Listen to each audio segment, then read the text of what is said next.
Amém. Graça e paz, irmãos, boa noite. Estava aqui pensando em meu coração enquanto cantávamos, em especial esse último cântico. Ali nós, num determinado momento, dissemos que nós adoramos aquele que venceu. Nós adoramos a Cristo vencedor, foi assim que terminou o nosso cântico.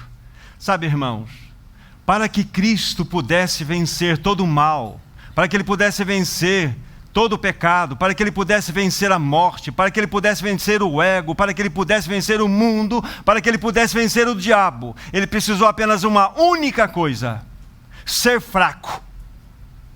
Ser fraco. Porque a palavra de Deus diz assim: porque a loucura de Deus é mais sábia do que os homens, e a fraqueza de Deus é mais forte do que os homens. Para que Deus pudesse, em seu Filho, derrotar todos os inimigos, bastou que seu Filho se tornasse fraco. Oh, que Senhor poderoso nós temos, amados irmãos. Nós temos um amado Senhor que está sentado no mais alto e elevado trono desse universo, chamado Jesus Cristo, o vencedor.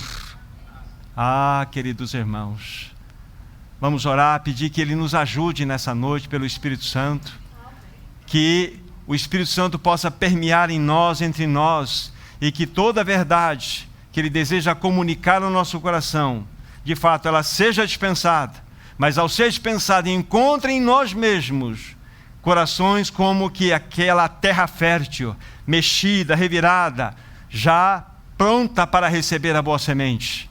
E a semente que vai ser plantada em nosso coração, que ela produza frutos 30, 60 e a 100 por um. Vamos clamar esse nosso amado Senhor. Querido Pai Celestial, no nome do Teu Filho Jesus Cristo, nós te pedimos nessa noite, abra a Tua palavra para nós, desperta o Teu povo, aviva a Tua obra nesse tempo do fim, revela-nos que vai alta a noite, e o dia do Senhor está chegando. Ah, Senhor, nós clamamos isso no poderoso nome do Teu Filho, nós clamamos em nome de Jesus Cristo. Fala, pois o Teu povo te ouve. Em nome de Jesus, uma vez mais. Amém, Senhor. Amém. Qual seria então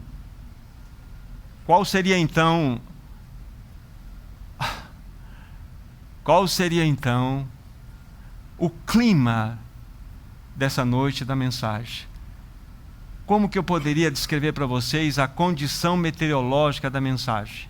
Não haverá tempestade, mas ventos fortes soprarão do norte, para que nós possamos receber da palavra, e ela venha de fato a desafiar os nossos corações nessa noite, que nós não permaneçamos mais os mesmos, amados irmãos. Senhor, o Senhor diz que o tempo urge, a volta dele está muito próxima, queridos irmãos.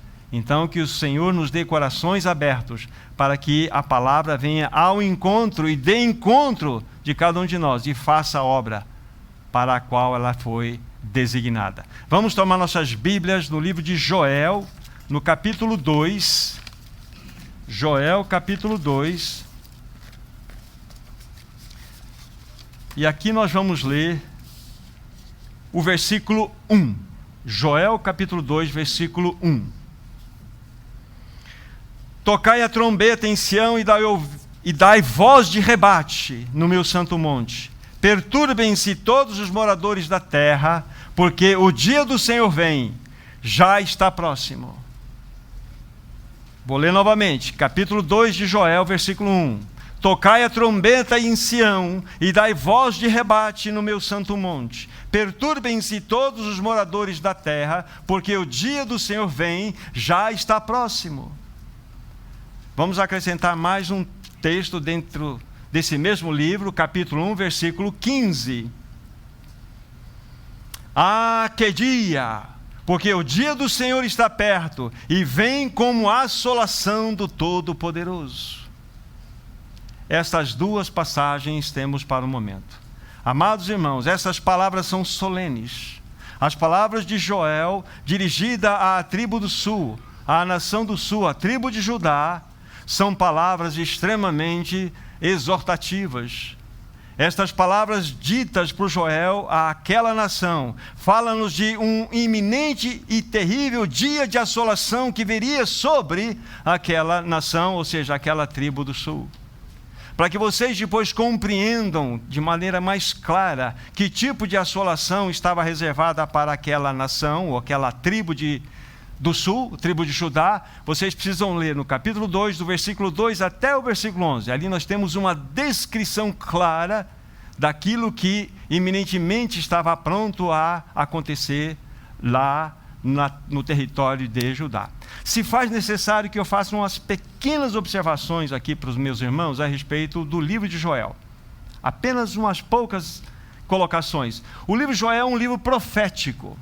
É um livro profético e ele nos traz compreensões claras, valorosas, valiosas do tempo do fim.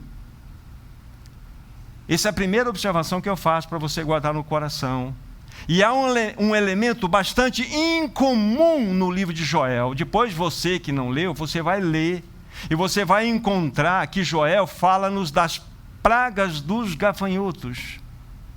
Ali são 4 pragas na qual ele vai falar para nós. A praga do gafanhoto, que é o cortador, o gafanhoto migrador, o gafanhoto devorador e o gafanhoto destruidor. Aqui está a descrição, depois os irmãos vão ler. Tá? E é interessante que esta praga, de fato, ela aconteceu literalmente para aquela tribo de Judá. Uma nuvem, um enxame de gafanhotos invadiu toda aquela nação de Judá. E a assolou, a desolou completamente, não deixando absolutamente nada vivo. Mas algo que nós precisamos entender também do livro do Joel é que havia também uma descrição profética desse tipo de assolação. E ela aconteceria em 2 tempos. O primeiro tempo é que, alguns anos posteriores, aquela nação de Judá, ela seria levada cativa para a Babilônia. Ou seja, um forte exército, um exército cruel, chegaria até ali aos muros de Jerusalém, romperia com as portas, queimaria todas as portas, destruiria todo o templo e levaria os cativos, que isso foi em 3 turnos, né? Em 3 cativeiros distintos, mas todo o povo de Judá foi levado para a Babilônia e por lá permaneceu 70 anos. Mas também o livro de Joel nos aponta para uma profecia que acontecerá no tempo do fim, no qual nós estamos inseridos. Então é dentro desse contexto, dessas pequenas informações que eu trago para vocês, que eu quero então prosseguir com a nossa palavra nesta noite. O encargo principal chama-se: o dia do Senhor vem, já está próximo. E eu digo a vocês, irmãos, que estas palavras de Joel são para a igreja desse tempo do fim como um grande trombone zunindo em seus ouvidos. Estas palavras, as quais nós acabamos de ouvir, deixo repeti-las: tocai trombeta em Sião e dai voz de rebate no meu santo monte, perturbem-se todos os moradores da terra, porque o dia do Senhor vem, já está próximo. Só um detalhezinho para que quando vocês estiverem estudando esses 73 versículos que compõem os 3 capítulos de Joel, quando você, nessa primeira expressão, observa essa palavra Sião, tocai a trombeta em Sião, é a mesma coisa de nós dizermos tocai a trombeta a partir do trono de Deus. Então esse zunido de trombeta vem diretamente do trono de Deus, para exortar a todos aqueles moradores da terra, não somente aqueles que faziam parte do contexto do reinado de Judá.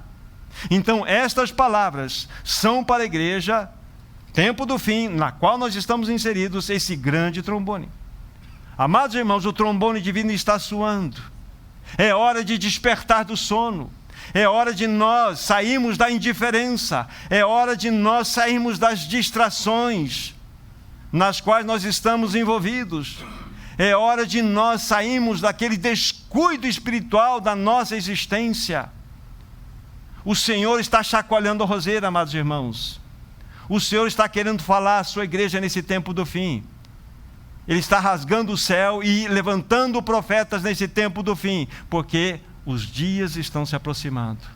E a questão é, como que nós estamos? Será que nós estamos preparados para o encontro com o nosso amado Senhor Jesus? Será que nós temos claramente essa tranquilidade no coração, que se o Senhor Jesus voltasse amanhã, nós poderíamos, de fato, olhar para Ele e não nos afastar envergonhados com a sua vinda? Essa é a questão que precisamos responder. Queridos irmãos, é tempo de nós colocarmos a boca no pó e arrepender.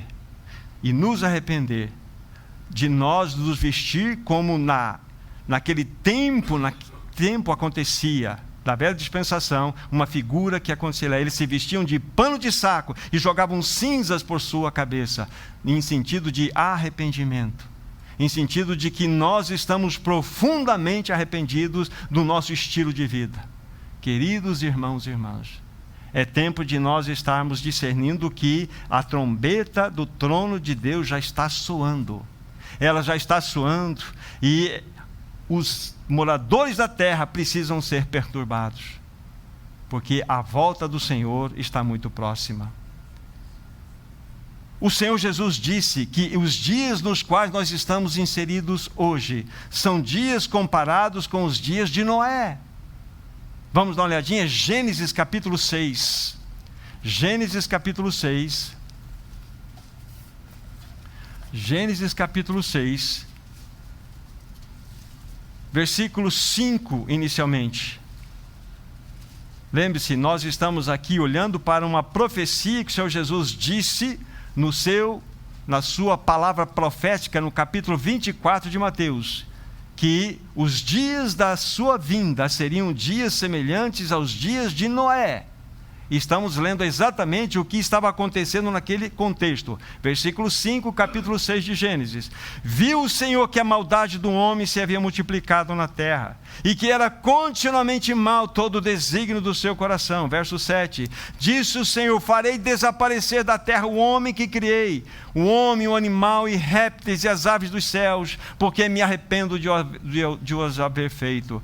Versículo 11. A terra estava corrompida à vista de Deus, cheia de violência. Viu Deus a terra, e eis que estava corrompida, porque todo ser vivente havia corrompido o seu caminho na terra. Olha só que texto. E o verso 13. Então disse Deus a Noé: resolvi dar cabo de toda a carne, porque a terra está cheia de violência dos homens. Eis que farei perecer juntamente com a terra. Irmãos, são palavras proféticas do Senhor Jesus Cristo. A sua volta seria medida exatamente dentro desta realidade. Ou seja, os dias de Noé seriam reeditados no tempo do fim. O que nós estamos vendo diante dos nossos olhos, amados irmãos. Agora vocês vão entender a origem da violência. Vocês vão entender por que essa violência ela vai desencadear ainda muito mais nesse tempo. Quero que vocês abram comigo agora, capítulo 24 de Mateus, único versículo 12. Mateus 24, verso 12. Mateus 24, verso 12. Um único versículo. Aqui está, então, dentro daquele discurso profético do Senhor Jesus, está inserido aquilo que acabamos de falar a respeito dos tempos de Noé. Agora, dentro desse mesmo discurso, Jesus diz no versículo 12: e por se multiplicar a iniquidade, o amor se esfriará de quase todos. E eu quero chamar a atenção para vocês aqui de uma única palavra que está nesse versículo, e a palavra iniquidade. Essa palavra iniquidade, se você olhar lá no original, é anomia. Anomia. A palavra, no grego, nomos, é lei. Quando você usa o prefixo a, é um prefixo de negação, negativa. Então, quando eu falo nomos, é lei. Quando eu falo anomia, na conjugação, é sem lei. Sem lei. Por se multiplicar sem lei, vamos dizer assim, a falta da lei, o amor de quase todos se esfriaria. Então, o que significa anomia? Aquele que não cumpre a lei. aquele que transgride a lei, aquele que despreza a lei, aquele que dá as costas para a lei. E exatamente quando um homem ele se vira completamente contra todos os princípios, guarde bem isso, absolutos de Deus, então nós vemos o desencadear da violência na sociedade. É exatamente por isso. Então, anomia significa aquele que não cumpre, aquele que transgride, aquele que despreza, aquele que dá as costas para a lei de Deus. Isso acontece por uma razão. Vocês vão começar a entender, fechar os pontos agora. Por que a violência vai desencadear mais e mais nesse tempo do fim? Isso acontece porque o homem baniu Deus. O homem expulsou Deus do seu coração. O homem baniu Deus das escolas. O homem baniu Deus das suas leis. O homem baniu Deus da sua cultura. O homem baniu Deus. E por homem ter dado as costas, banido Deus da sua realidade pessoal, do seu contexto imediato, o que começa a acontecer? O anomia. O desprezo de tudo aquilo que tem características absolutas, porque é isso que provém de Deus. É por isso que nós vivemos num mundo relativista. É por isso que nós vivemos num mundo onde não existem mais o sim e o não. Existe a minha opinião e a sua opinião. Existe a relativização da verdade. O que é verdade para um pode não ser a verdade para o outro. Essa é uma sociedade da síntese. Ou seja, nós estamos vivendo numa sociedade completamente perdida, porque ela baniu Deus da sua realidade, da sua cultura. E qual é o resultado então disso? A sociedade, ela começa a experimentar cada vez mais violência. Agora deixa eu colocar dentro dessa violência duas características evidentes para nós: o hedonismo e o narcisismo. O que é o hedonismo? O hedonismo é aquele que faz do prazer o seu bem maior. Aquele que faz do prazer o seu bem mais elevado. É o hedonista. Aquele que vai fazer absolutamente tudo para alcançar o prazer. Não importa o custo. É o hedonista. O prazer para este é o bem supremo. E o que é o narcisista? Aquele que faz do seu umbigo o centro do universo. É o eu, é o eu, é o eu, é o eu. Então tudo isso é decorrente ao quê? Um homem deu as costas para Deus. Um homem baniu Deus da sociedade. Um homem se tornou centro de si mesmo. Essa é a realidade. Então nós entendemos um pouco do porquê da realidade na qual nós nos encontramos. Uma sociedade completamente hedonista, narcisista. iPhone, iPad, iPod. Vocês já ouviram falar isso? Eu vou tirar uma foto. Antigamente eu tinha que procurar a imagem. Hoje não, eu tenho a minha imagem. Aí eu vou postar a minha imagem. Eu quero saber quantas curtidas deram a mim na minha imagem. É uma sociedade completamente adoecida, narcisista, hedonista, e vive em função dos seus próprios prazeres. Amados irmãos, nós vivemos num tempo completamente secularizado. Ou seja, sem Deus, sem princípios cristãos. Mudou-se completamente a cosmovisão. O que é uma cosmovisão? É a maneira de você fazer a leitura desse mundo.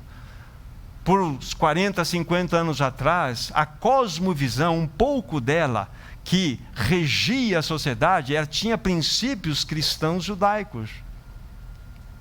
Mas hoje nós vivemos numa sociedade completamente secularizada, completamente sem Deus. Esse é o ponto. Esse é o ponto. Mudou-se completamente a leitura de mundo. Deus está banido da sociedade. Este é o mundo que você vive, este é o mundo que eu vivo. E não tem volta. Aí a igreja se posicionar diante do Senhor e de fato fazer a diferença, conforme nós vamos ver no final. Mas dando um pouco aqui dentro daquele retrato mais diagnóstico para os meus irmãos. Lógico, e diante de uma situação, lembre-se o que eu falei, lá atrás Jesus falou assim, olha, vocês vão viver tempos, assim como lá na realidade de Noé, aconteciam os fatos. Havia tudo aquilo lá, iniquidade, havia maldade, violência. Quando é falado em Mateus 24, os homens casavam e davam-se em casamento, parece-nos uma coisa de normalidade, mas não tem absolutamente nada de anormalidade. Olha lá no capítulo 6, vocês vão perceber a sociedade completamente pervertida, vivendo em estados de violência. Irmãos, por causa dessa realidade que Jesus falou, por causa desse desprezo da lei. E por que desprezaram a lei? Porque baniram Deus. Deus não faz parte mais dessa sociedade. Agora, por favor, o ser humano sem Deus se tornou bestial. Bestial. Como, por favor, como que uma mãe pode celebrar o direito de matar o seu próprio filho no ventre? Quando leis são aprovadas para que se celebre a lei que você pode matar uma criança com 3, 4, 5, até 6, 7 semanas no ventre. Isso é assassinato. E se comemora isso como se fosse uma grande vitória. O que é isto, irmãos? Tenho o meu direito de fazer aquilo que eu quero com a minha vida. Olha o eu aqui. Eu tenho. O corpo é meu. Eu faço o que eu quero. E faz isso sem nenhum tipo de sentimento de culpa. O que é isto? Uma sociedade sem Deus. Uma sociedade que baniu Deus do seu coração, das suas instituições, das suas leis. Como, amados irmãos, podemos conceber a ideologia de gênero? Perdeu-se completamente o sentido dos valores da vida. Há uma rebelião no coração do homem. Há uma rebelião contra Deus, contra tudo aquilo que se fala de lei. E conforme nosso irmão disse esses dias que esteve conosco, nesse caso, é uma rebelião contra a própria natureza do homem. Olha até onde vai a exposição da egomania do homem, da egolatria do homem. Ele confronta a própria natureza que o fez de uma maneira, ele não quer ser daquela maneira. Vocês percebem o mundo que nós estamos vivendo? A loucura? Esse é o mundo. Então, como que vamos conceber? O eu está no centro. Depois vocês vão entender porque que Deus está soando a trombeta lá de Sião do seu trono.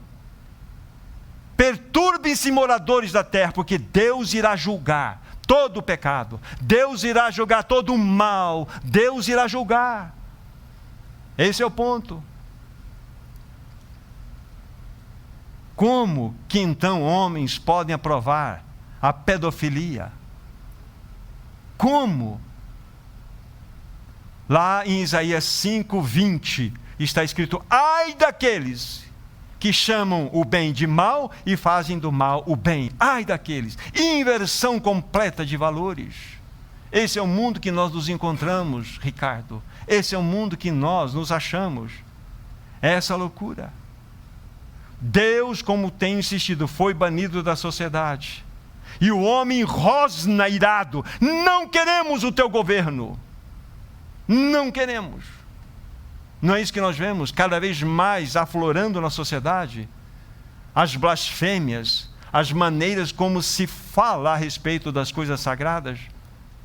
Esse é o mundo que nós estamos inseridos. Deixe-me contar uma historieta que vai nos ajudar a pensar um pouco.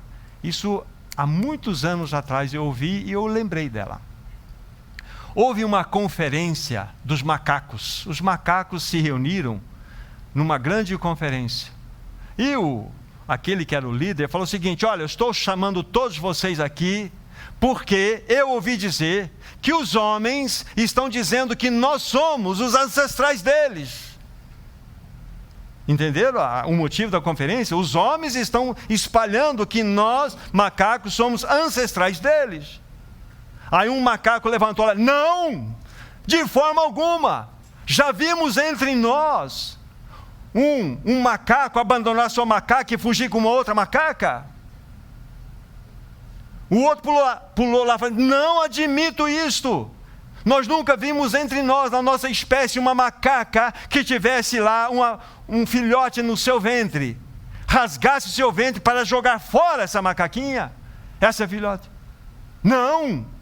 E um terceiro ainda levantou: definitivamente nós não somos ancestrais dos homens, porque nós nunca vimos entre a nossa espécie nós cercarmos os coqueirais com arame farpado, impedindo que os da mesma espécie viessem e comessem do coco que está ali e eles apodrecessem lá no chão.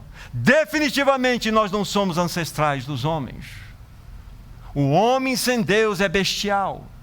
O homem sem Deus, ele é realmente uma besta fera. Ah, amados irmãos, mas o dia do Senhor vem e já está próximo.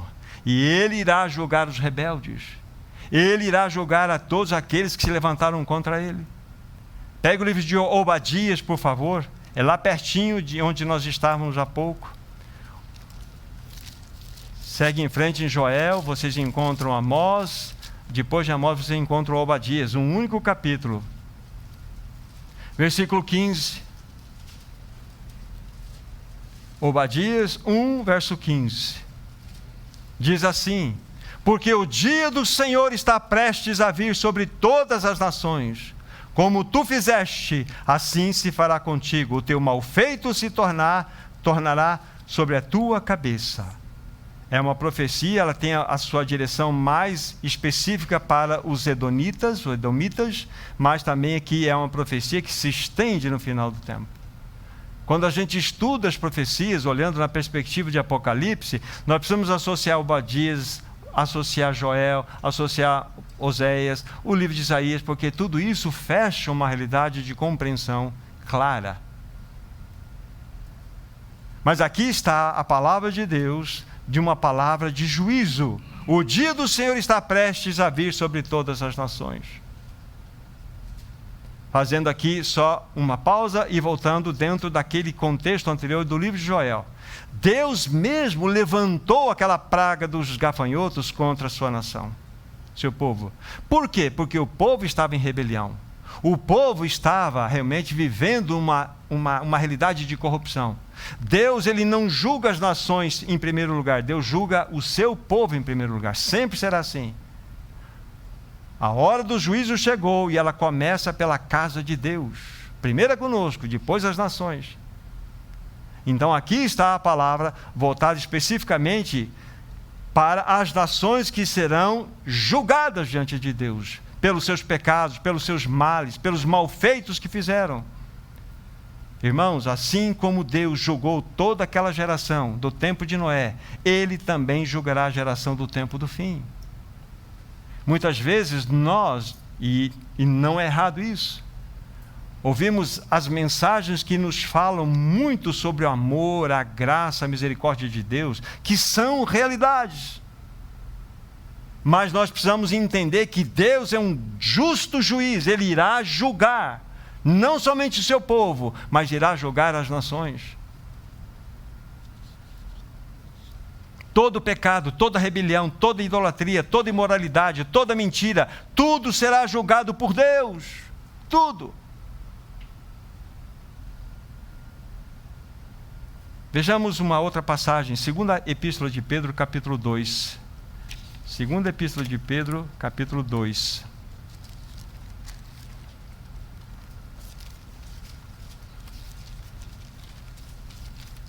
Como eu disse para os meus irmãos, ventos que surgem do norte viriam. Não são ventos tempestuosos, mas são ventos fortes. É para que nós sejamos, de fato, despertados, para que a palavra venha ao encontro do nosso coração e mostre-nos a realidade na qual nós estamos inseridos. Segunda epístola de Pedro 2, versículo 4 e 5. Ora, se Deus não poupou a anjos quando pecaram, antes precipitando-os no inferno, os entregou a abismos de trevas, reservando-os para juízo. E não poupou o mundo antigo, mas preservou a Noé, pregador da justiça, e mais 7 pessoas, quando fez vir o dilúvio sobre o mundo dos ímpios, e reduziu a cinzas as cidades de Sodoma e Gomorra, ordenou-as à ruína completa, tendo-as posto por exemplo a quantos venham a viver impiamente. O que nós lemos aqui? Que Deus não poupou o anjo, Deus não poupou aquele mundo antigo, o tempo de Noé, Deus não poupou Sodoma e Gomorra. Você acha que Ele vai poupar esta geração? Não irá poupar, não irá poupar, porque é exemplo para todos aqueles que vivem de maneira ímpia. E Pedro continua a sua exortação, capítulo 3, aí pertinho de você, versículos 3 e 4, vejam um pouco aqui do contexto dos finais dos tempos. Tendo em conta antes de tudo que os últimos dias virão escarnecedores com seus escárnios, andando segundo as próprias paixões e dizendo: onde está a promessa da sua vinda? Porque desde que os pais dormiram, todas as coisas permanecem como desde o princípio da criação. Aos escarnecedores se levantando, está tudo igual, não mudou nada. As coisas, elas continuam dentro da sua própria rotina. Então, é o que nós estamos vendo diante dos nossos olhos, os escárnios por todos os lados. E nós, como povo de Deus, temos 2 coisas nesse contexto. Primeiramente, o privilégio de fazermos parte da geração do fim. O segundo é a responsabilidade, conforme nós vamos dizer logo mais. Qual deve ser a nossa reação diante de todo esse contexto secularizado que nós nos encontramos? Qual é? Como deve ser a minha vida? De que maneira as pessoas, ao me tocar, elas tocam a Cristo? Será que as pessoas veem em mim a Cristo Jesus? Veem em vocês a Cristo Jesus? Extremamente importante. Pedro continua falando para nós. Vamos abrir os nossos ouvidos e ver o que ele tem a nos dizer nesse mesmo capítulo, 2 Pedro 3, 7 em diante. Olha a palavra de juízo. Ora, os céus que agora existem e a terra, pela mesma palavra, têm sido entesourados para o fogo, estando reservados para o juízo e para a destruição de homens ímpios. Há, todavia, uma coisa, amados, que não deveis esquecer, que para o Senhor um dia é como 1000 anos e 1000 anos como um dia. Não retarda o Senhor a sua promessa, como alguns julgam demorada. Pelo contrário, Ele é longânimo para convosco, não querendo que nenhum pereça, senão que todos cheguem ao arrependimento. Olha só agora: virá, entretanto, como ladrão, o dia do Senhor, no qual os céus passarão com um estrepitoso estrondo, e os elementos se desfarão abrasados, e também a terra e as obras que nela existem serão atingidas. Irmãos, o fogo vai pegar. O dia do Senhor se aproxima. A questão é como que nós estaremos preparados para enfrentar toda essa realidade. Como? Vocês percebem que todos os textos, fundamentalmente, são textos exortativos para nós. Para nós. Toda a Escritura foi escrita para a igreja, para que a igreja ela tome ciência desse tempo, e nós possamos viver vidas separadas, vidas santificadas, como vamos falar logo mais, para que nós possamos, de fato, quando acontecer aquela maravilhosa expressão da vinda do Senhor, estar adequadamente preparados. Já tenho falado para os meus irmãos, ouçam novamente, é tempo de salão de beleza, irmãos. Quando as irmãs vão para um salão de beleza, elas vão lá para cuidar dos seus cabelos, cuidar dos seus rostos, vão lá cuidar de si mesmas, porque elas vão encontrar com alguém que elas amam. E quando nós pensamos nesse aspecto de uma noiva, ela vai fazer de tudo para ser a mais bela de todas. Ela vai se embelezar ali. É lógico, vocês entendem a metáfora aqui. É tempo da noiva de Cristo se embelezar. E qual o tipo de produtos que nós vamos usar? É externo? Não, é produtos no coração. É viver uma vida separada, uma vida de santidade, uma vida de serviço ao Senhor. É tempo de embelezamento, amados irmãos e irmãs. Nós somos a noiva de Cristo. Devemos estar preparados para encontrar com aquele que nos ama tanto, o nosso noivo, o Senhor Jesus Cristo.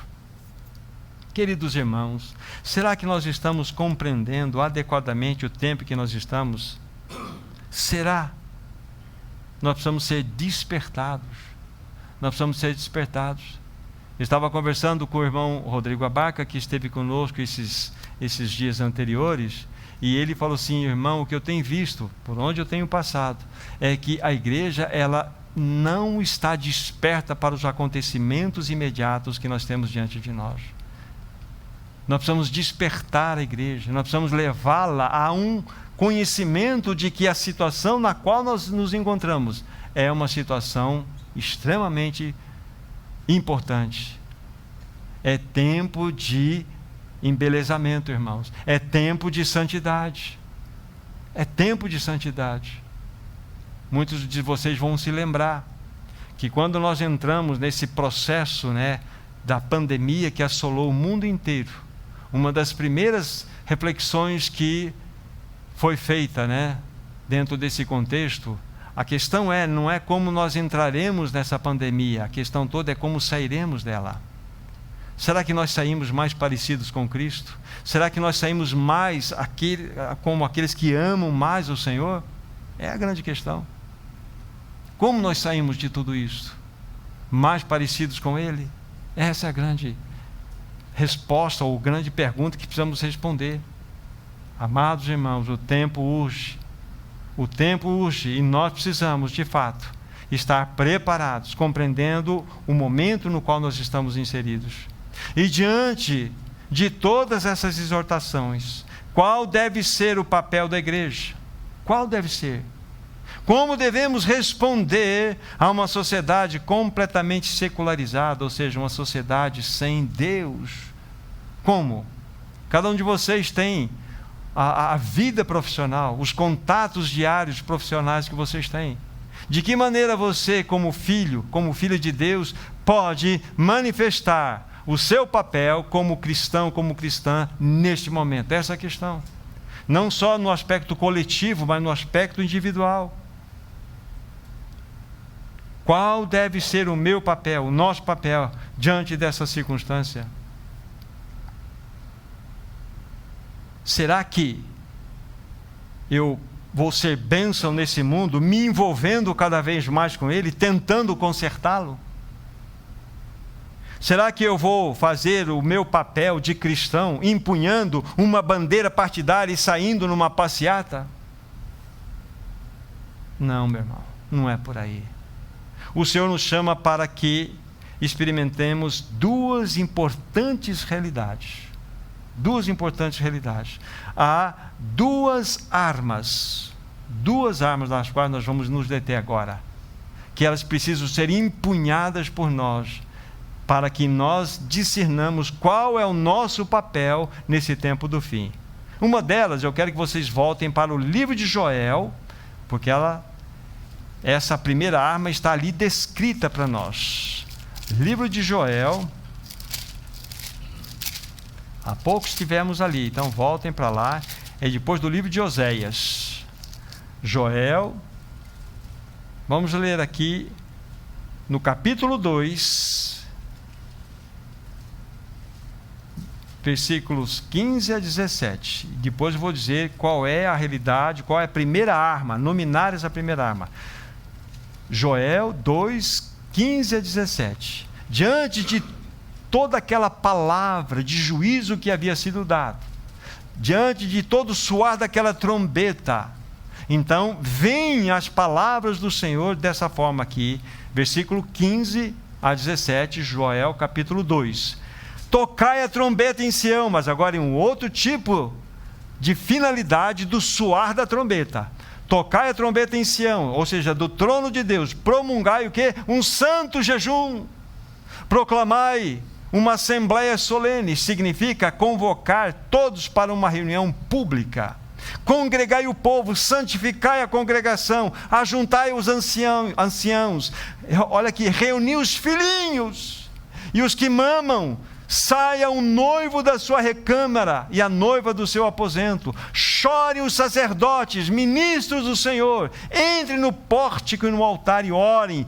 Poupa, ó Deus, o teu povo, e não entregues a tua herança ao opróbrio, para que as nações façam escárnio dele. Porque hão de dizer entre os povos: onde está o teu Deus? Então, a primeira arma que nós temos de empunhá-la com maneira séria é viver uma vida de devoção e oração. É clamar ao Senhor. Clamar. Quanto tempo você tem investido na sua prática de meditação? Vou repetir o que o irmão disse aqui. O diabo teme, não aquela pessoa que sabe muito, que decorou muitos textos bíblicos. O diabo teme aquele que vive uma vida de devoção diante do Senhor. Não estou invalidando a importância de nós termos a palavra guardada no nosso coração, mas estou mostrando que temos a palavra somente no coração e não temos uma vida de devoção, uma vida de oração, irmãos, o inimigo não virá ou enxergará em você e em mim nenhum tipo de problema. Nós somos peso morto para ele. Agora, se você começar a viver uma vida de solitude, uma vida de devoção, uma vida de oração, você vai experimentar algo maravilhoso. No próprio clamor que aqui foi feito, né? No tocar da trombeta para esta finalidade, é interessante, o versículo 17 fala assim: chorem os sacerdotes, ministros do Senhor. É uma palavra bem específica, aqueles para os quais o Senhor tem dado um tipo de peso de responsabilidade. Aí eu pergunto a todos nós, pergunto a mim em especial: onde encontram-se as lágrimas? Onde encontram-se as lágrimas? Nós não precisamos ir lá, mas só permitam fazer aqui a menção. Quando vocês estudam o livro de Neemias, Neemias foi aquele servo que Deus levantou para que fosse usado na reconstrução dos muros em Jerusalém. Mas quando ele manda mensageiros para Jerusalém para verificar como que as coisas estavam lá, vão lá uma equipe, vai lá essa equipe e volta e dão um relatório: olha, as portas de Jerusalém estão queimadas, os muros derrubados, as pedras estão espalhadas. Sabe o que aconteceu com Neemias? A Bíblia fala que ele chorou. Mas ele chorou. Mas não chorou, ele chorou. E parece-me que a aflição do seu coração durou por 4 meses diante do Senhor. Tamanho impacto que no seu coração teve ele saber que o lugar do testemunho de Deus, que era Jerusalém, naquele lugar físico, estava em destruição, estava completamente em ruínas. Então ele viu, ele enxergou que o testemunho do Senhor estava em ruínas, e aquilo afetou o seu coração, e ele caiu em lágrimas. Sabe quando quando nós vamos cair em lágrimas profundas? Quando nós enxergamos que o testemunho do Senhor nesse tempo do fim tem sido, menosprezado. Nós não temos dado um testemunho adequado nesse tempo do fim. Então é necessário que em mim, em nós, as lágrimas possam brotar.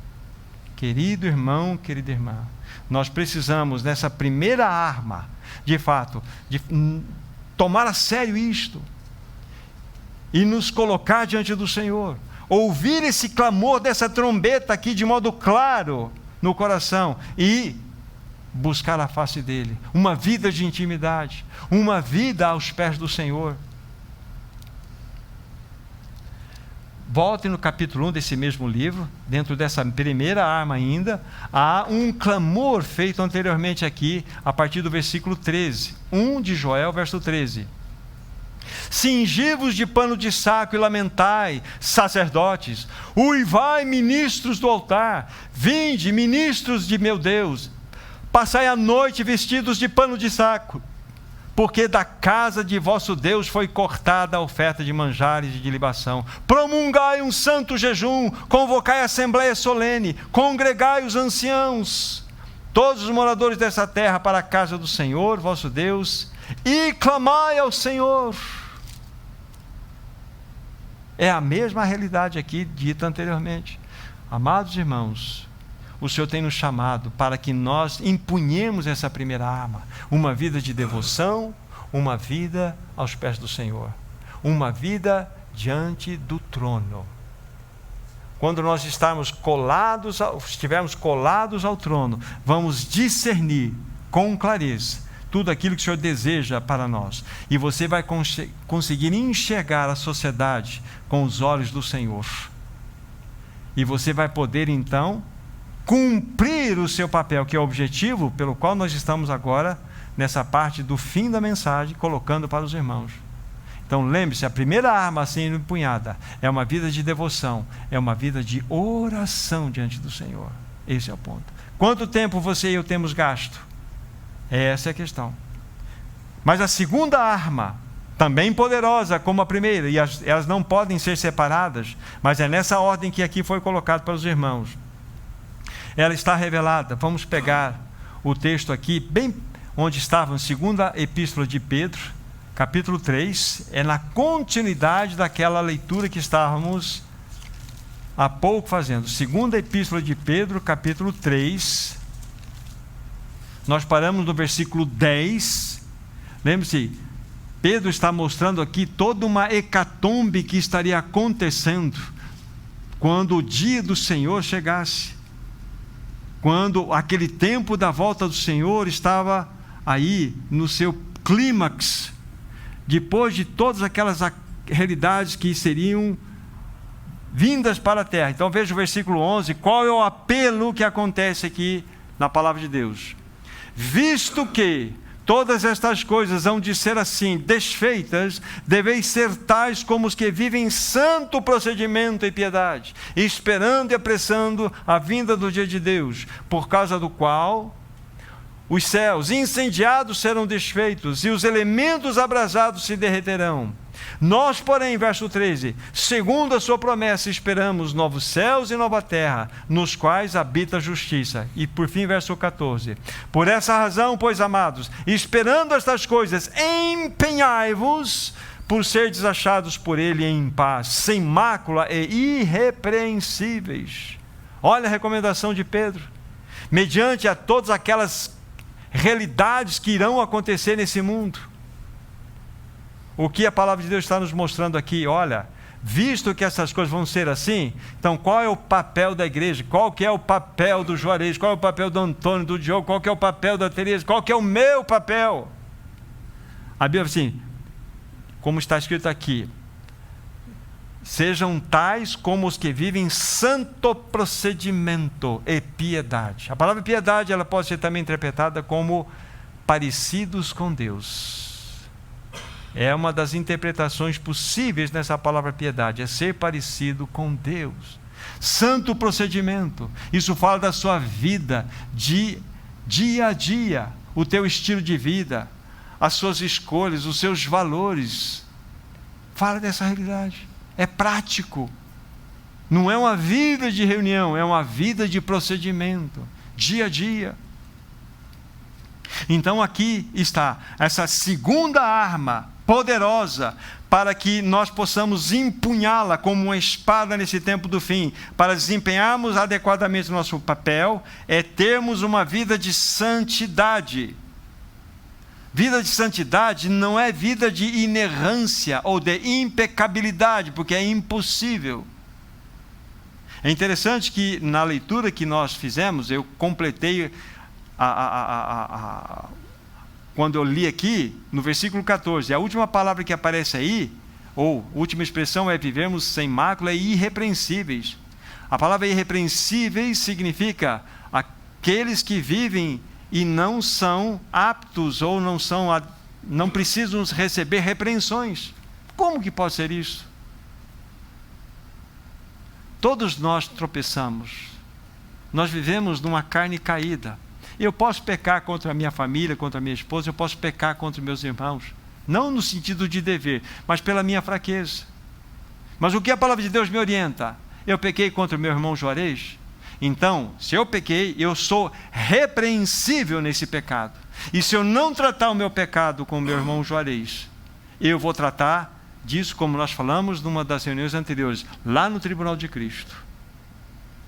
Agora, se eu tratar o meu pecado com o meu irmão, me perdoe, eu te feri, eu fiz isso, eu peço perdão. Eu me torno irrepreensível nesse pecado. Não é um assunto para ser tratado mais, porque eu já tratei. Então, viver em santo procedimento não significa impecabilidade, não significa inerrância, significa que nós temos os caminhos através dos quais nós podemos o quê? Nós podemos acertar a nossa caminhada, a nossa vida. É quando nós, de fato, andando juntos, prosseguimos, perdoando uns aos outros. Irmãos, nós não somos depósito de mágoa, não somos depósito, de sentimentos de falta de perdão. Isso macula, isso traz doença para as pessoas. Nós não somos depósito disso. Nós precisamos ser livres disto, livre, porque senão vamos nos encontrar de modo a sermos repreendidos por esses pecados. Examine teu coração. Tem algum passarinho aí? Abre a gaiola, deixa ele voar. Porque esse passarinho, ele vai te levar para o tribunal de Cristo. Perdoa, deixa ele voar, deixa ele bater asa. Seja livre, meu irmão, minha irmã. Seja livre, não carregue isso no seu coração. Então, viver de modo santo e irrepreensível não é inerrância, insisto em dizer, não é impecabilidade, mas é viver de um modo adequado. Se dissermos que não temos pecado, nós mesmos nos enganamos e chamamos Deus de mentiroso. Mas se confessarmos nossos pecados, Ele é fiel e justo para nos purificar de todos os pecados, nos perdoar todos os pecados e nos purificar de toda injustiça. Olha que bênção! Nós podemos dormir, colocar a cabeça no travesseiro perfeitamente livres. Livres. Examine seu coração, meu irmão, minha irmã. Não permita que o inimigo crie aí um ninho. Quando permita-me dizer, nós estávamos numa reunião durante a semana, numa quarta-feira, e num dos momentos eu fiz uma seguinte colocação. O inimigo, ele fica de olho. Quando ele vê um filho de Deus, uma filha de Deus, guardando o mago no seu coração, ele faz assim: oba, achei uma janelinha, achei uma brecha onde eu vou botar minha cunha, melhor, vou montar o meu ninho ali. Aí essa pessoa, ela força na mágoa, ela fica irada, oba, achei mais uma janelinha, e vai plantando seus ovinhos ali. Não permita isso. Não permita isso. Seja livre. Não permita que seu coração seja um depósito de ovos de serpente. Porque o inimigo acha a brecha e ele bota o seu ovinho lá. Seja uma pessoa completamente livre. Só o Senhor pode ser o absoluto soberano no seu coração e no meu. Quer ser bênção, amado meu, amada minha? Quer ser bênção nessa sociedade caída e secular? Então, você não precisa nenhum tipo de arma da sua carne. Você precisa empunhar a primeira espada maravilhosa, que é viver uma vida de devoção e uma vida de oração. E a segunda arma é, de fato, você viver uma vida de santidade. E junto com essa segunda arma, mais um texto apenas, de Mateus capítulo 5. Mateus capítulo 5. Mateus capítulo 5, 2 versículos. 13 e 14. Vós sois, diz a palavra de Deus, vós sois o sal da terra. Ora, se o sal vier a ser insípido, como lhe restaurar o sabor? Para nada mais presta, senão para ser lançado fora e ser pisado pelos homens. Vós sois a luz do mundo. Não se pode esconder a cidade edificada sobre um monte. Então, são duas realidades que o próprio Senhor Jesus Cristo coloca para os seus discípulos, coloca para a sua igreja. Duas realidades. Primeira, ser sal nesta terra. Quando o Dr. Martyn Lloyd-Jones, ele trata a respeito do Sermão do Monte, ele tem um livro só, o Sermão do Monte. Quando ele trata disso aqui, especificamente desses 2 versículos, ele, dentro das pesquisas que ele fez, ele traduz da seguinte maneira, que vós sois o sal da terra e vós sois a luz do mundo. Ele diz que é permitido pensar, que você pode traduzir assim: vós e tão somente vós sois o sal da terra. Vós e tão somente vós sois a luz do mundo. Porque não há possibilidade de nós influenciarmos esta humanidade, se não for através dessas realidades aqui. De sermos sal nessa terra e luz nesse mundo. Vós e tão somente vós. A única resposta para essa humanidade, irmãos, que está perdida, que está sofrendo, que está à deriva, porque baniu Deus da sua realidade, é a igreja se voltar para o seu Senhor, é a igreja se voltar para o trono. É dessa maneira que nós iremos cumprir o nosso papel nessa sociedade. É quando nós estivermos colados ao trono de Deus. E quando estivermos colados ao trono de Deus, nós poderemos, de fato, ser bênçãos nessa sociedade. Ser sal nessa terra e luz desse mundo. Somente a igreja, tão somente a igreja, é quem pode ser luz nesse mundo e sal nessa terra. Amados irmãos, nada resistirá à ação do anticristo no tempo do fim. As nações não resistirão, o mundo não resistirá. Mas a igreja, ela será levantada para confrontar. Sabemos que é o Senhor que, pelo sopro da sua boca e pela manifestação da sua vinda, destruirá o iníquo. A Bíblia diz isso lá em Tessalonicenses. O anticristo será destruído pelo sopro da boca de Jesus e pela manifestação da sua vinda.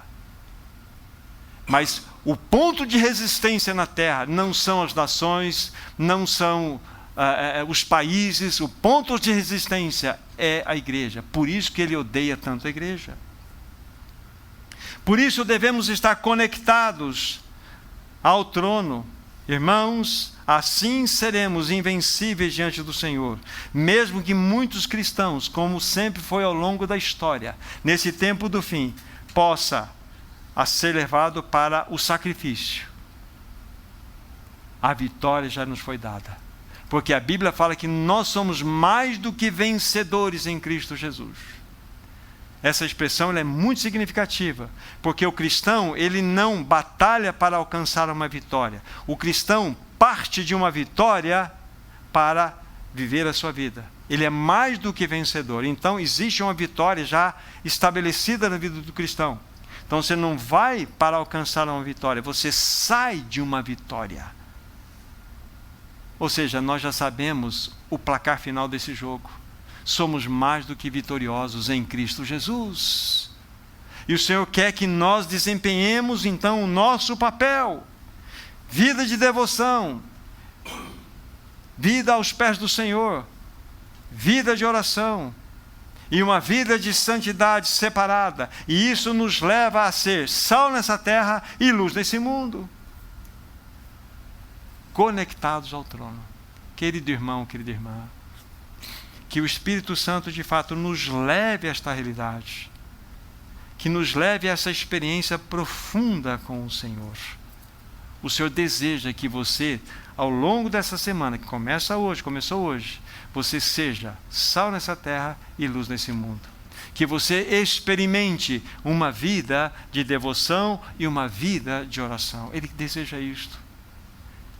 Para concluir, não há força em mim, não há força em vocês. Mas tudo aquilo que nos conduz à vida e à piedade já nos foi dado em Cristo Jesus. Ou seja, toda a graça capacitadora para nós desempenharmos o nosso papel nesse tempo do fim, toda essa graça já nos foi dada. Então não tem desculpa. Nós devemos nos posicionar e andar.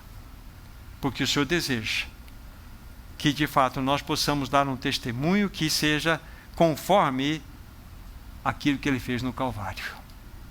Ele alcançou uma obra maravilhosa lá no Calvário. E ele quer que a sua igreja, o seu corpo, possa desfrutar dessa vitória, vivendo de maneira santa aos seus pés, de maneira devocional, de maneira a testemunhar nesse tempo do fim. Que o Senhor me ajude, que o Senhor ajude a cada irmão, que o Senhor ajude o seu povo nesse tempo do fim, irmãos. Porque a trombeta está soando. A trombeta do trono já está soando. E que perturbem-se todos os moradores da terra, porque o Senhor virá. Ele estabelecerá o juízo contra o seu povo e depois contra as nações. Então, quanto a nós, coloquemos a boca no pó e busquemos a face do Senhor. Vamos orar. Nosso querido Deus e Pai, nós colocamos diante de Ti a Tua palavra. Nós Te louvamos pelo privilégio de vivermos nesse tempo, mas sabemos que há um peso de responsabilidade sobre cada um de nós. Nós Te pedimos uma única coisa: faça tudo o que for necessário, faça tudo o que for preciso, mas ganhe o nosso coração para Ti. Faça com que nós vivamos uma vida de devoção e de oração. Faça com que nós possamos viver uma vida de busca de santidade.